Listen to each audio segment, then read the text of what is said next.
Bienvenue sur Africa 24 dans cette nouvelle édition du QG News. Au sommaire de l'actualité, Raila Odinga a finalement renoncé à contester dans la rue la victoire du président Uhuru Kenyatta. L'opposition mobilisée derrière lui attend désormais la décision de la Cour suprême. Le développement de la croissance, c'est la grande question qui était au cœur à Pretoria du 37e sommet de la communauté de développement d'Afrique australe. L'industrie avant tout, l'agriculture une priorité, a martelé Akinwumi Adesina, président de la Banque africaine de développement.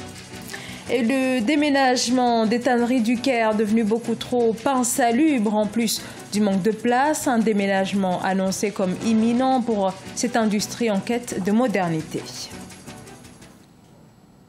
Mais tout d'abord, cet éboulement ce mardi d'une décharge provoquée par les fortes pluies à Conakry en Guinée, faisant 9 victimes. De nombreux Guinéens, notamment le député Sékou Bena Camara, dénoncent un laxisme du gouvernement dans la gestion de cette zone dans laquelle se trouvait la décharge de Hamdalaye. La décision de la Cour suprême est donc attendue au Kenya. Le 16 août, peu après la publication des résultats des élections, Raila Odinga avait finalement renoncé à contester dans la rue la victoire du président Uhuru Kenyatta, mais de s'en référer à la justice. L'opposant dénonce des fraudes massives. Il continue d'espérer une invalidation du scrutin. Sharon Kamara. Suite à une plainte de l'opposant historique Raila Odinga, la commission électorale indépendante du Kenya a déposé auprès de la Cour suprême plus de 50 000 documents liés aux élections générales du 8 août dernier. Ces documents originaux seront étudiés et permettront de déterminer s'il y a eu ou non une fraude lors de la réélection du président sortant Uhuru Kenyatta, comme l'affirme le chef de l'opposition Raila Odinga. Nous avons apporté les documents originaux qui ont été utilisés lors des élections. Et en ce qui concerne la déclaration des résultats, tous les formulaires sont ici. S'il y a besoin d'un examen minutieux, nous les avons également publiés sur le portail public et nous vous invitons à aller les regarder. Le 8 août 2017, ils étaient plus de 15 millions de Kenyans à se rendre aux urnes pour élire leur chef de l'État. Le président sortant Uhuru Kenyatta, élu pour la première fois en 2013, était opposé à Raila Odinga. Ce dernier se présentait cette année pour la 4e et dernière fois. Il avait déjà contesté les élections présidentielles de 2007 et de 2013. Cette année, il a dénoncé des fraudes qui seraient liées au système de vote électronique et qui auraient été favorables au président Kenyatta. Nous avons décidé de saisir la Cour et de montrer au monde la fabrication d'un pouvoir généré par ordinateur. Nous prêcherons la paix. Nous défendrons nos droits de se rassembler et de manifester. Nous organiserons des veillées, des minutes de silence, nous battrons le tambour et ferons tout ce qui est possible pour attirer pacifiquement l'attention sur ces injustices électorales flagrantes. Le tribunal de Nairobi tiendra dans un premier temps une séance préalable au procès afin que toutes les parties s'accordent sur le déroulement de l'affaire.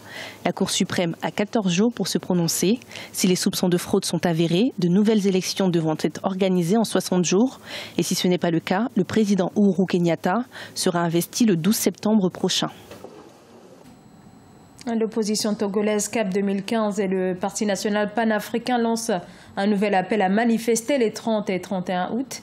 Des manifestations pour mettre la pression sur le gouvernement quant aux réformes politiques attendues, mais aussi pour réclamer l'ouverture d'une enquête indépendante sur la répression des manifestations de samedi dans lesquelles 2 personnes ont perdu la vie, dont une par balle à Sokodé, à 300 km au nord de Lomé, événement ayant également entraîné le placement sous mandat de dépôt d'une soixantaine d'autres personnes. La communauté de développement d'Afrique australe bénéficie donc du soutien de la Banque africaine de développement. La BAD veut amener plus d'industrialisation dans la sous-région. Un développement du secteur énergétique est crucial. Ce domaine est stratégique et son développement bénéficiera principalement à l'agriculture. Siablo Victoria Sedji.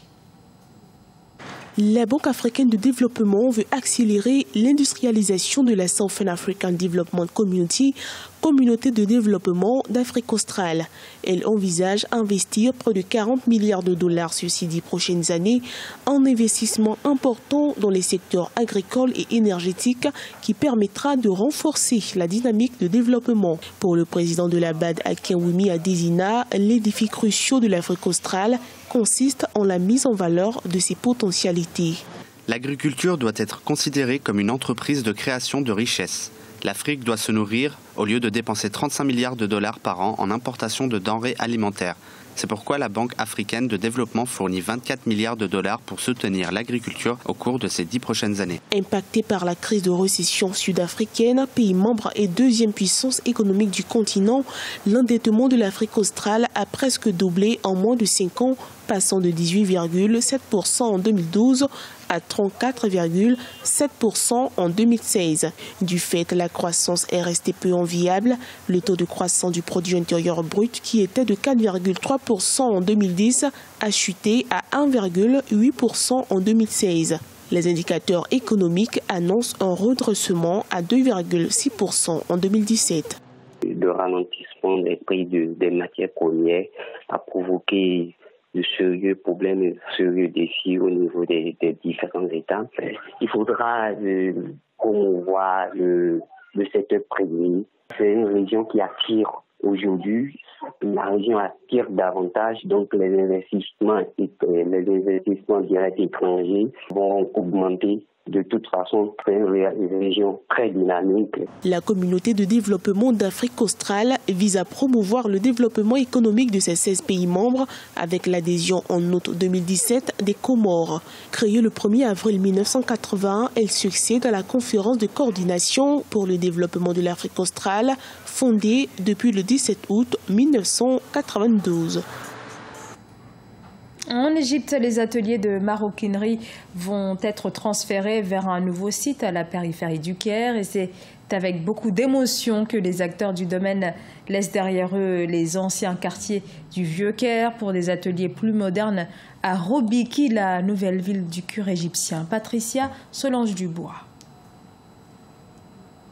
En Égypte, les ateliers de tannerie doivent être transférés à la périphérie du Caire. Cette mesure annoncée par le gouvernement prend un effet immédiat.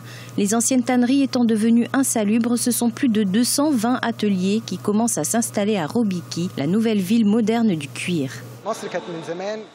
L'Égypte était autrefois leader dans le secteur du tannage de cuir. Pendant un moment, tout le monde voulait s'agrandir, mais il n'y avait plus de place. Tout simplement parce que l'environnement n'était pas approprié. Du coup, le processus de production s'est amenuisé. Maintenant, grâce à la science et à la technologie, tout va changer.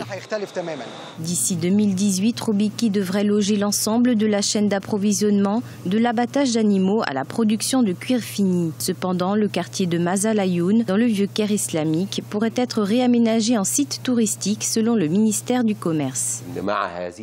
Passer du quartier Mazal-Ayoun à cette nouvelle zone modernisera la manière de travailler et aussi le produit. Comme vous pouvez le voir, c'est la première chaîne horizontale d'usine. Ici, vous pouvez voir chaque étape qui se déroule sur la ligne d'assemblage comme dans n'importe quelle autre usine du monde. Le nouveau complexe de Robiki fait partie d'un important projet d'expansion dans un secteur considéré comme l'un des plus compétitifs de l'économie. Concernant l'exportation de cuir, le ministère du Commerce espère atteindre plus d'1 milliard de dollars par an en 2020. Du sport avec l'Afrobasket qui va reprendre ce vendredi à Bamako avec les quarts de finale. 6 matchs au programme. La Tunisie fera face à la Guinée, la Centrafrique, la République démocratique du Congo. Quant aux Nigérianes, elles affronteront la Côte d'Ivoire. Le Mozambique tentera d'en découdre avec l'Angola. Rencontre également très attendue. L'Égypte face au Mali. Et enfin, le duel de choc qui opposera le Cameroun au Sénégal. Ce journal a été réalisé par l'ensemble de la rédaction. Merci à vous de nous avoir suivis. Dans un instant, une nouvelle édition de l'actualité sur Africa 24.